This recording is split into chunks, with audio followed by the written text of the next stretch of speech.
Ja no és tan clar que abans d'acabar l'any puguem agafar el TAP a la ciutat de Girona. Passat ja el primer trimestre del 2012 encara queda molta feina per fer i ja comencen a sortir els primers rumors que les previsions no es compliran. Els mesos passen i el Ministeri de Foment té els terminis molt ajustats per complir amb el compromís de tenir la línia del tren d'alta velocitat en funcionament abans no finir aquest any. La construcció de la infraestructura entre Barcelona i Figueres, el tram que queda pendent ara mateix en el projecte de la connexió amb França, està avançant a un ritme molt alt, però no queda clar que tot estigui a punt.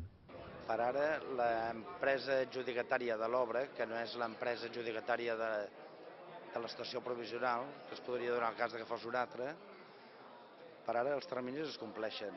Hem de pensar que a final d'any passarà el tren d'alta velocitat i que pararà. Això és el que ens diuen des d'Adif. De totes maneres, l'alcalde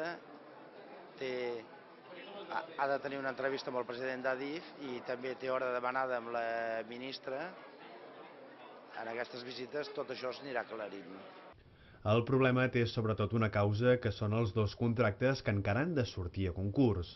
Un és el d'acabar els accessos i la connexió entre el TAP i l'estació actual de Girona, i l'altre, de molta més envergadura, és el muntatge de la via entre la Sagrera de Barcelona i Mollet del Vallès. Adif assegura que la tramitació administrativa dels dos contractes es farà immediatament i que es posaran a licitació tan aviat com sigui possible per complir amb les previsions del calendari i tenir en marxa la xarxa del TAP en el menor termini possible. Paral·lelament s'estan fent els treballs previs a la col·locació de les vies per accelerar-ne la construcció. La duració de les obres en aquests dos trams anirà en funció del concurs i l'adjudicació i després encara faltarà el període de proves, que inicialment estava previst ja pel mes de juliol.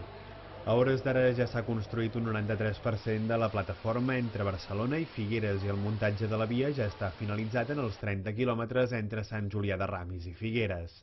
També s'ha col·locat un 60% de la catenària entre Barcelona i la capital de l'Alt Empordà i s'està treballant en la resta de trams. Si podrem agafar el TAP com estava previst abans d'acabar l'any, l'interrogant és cada vegada més gran.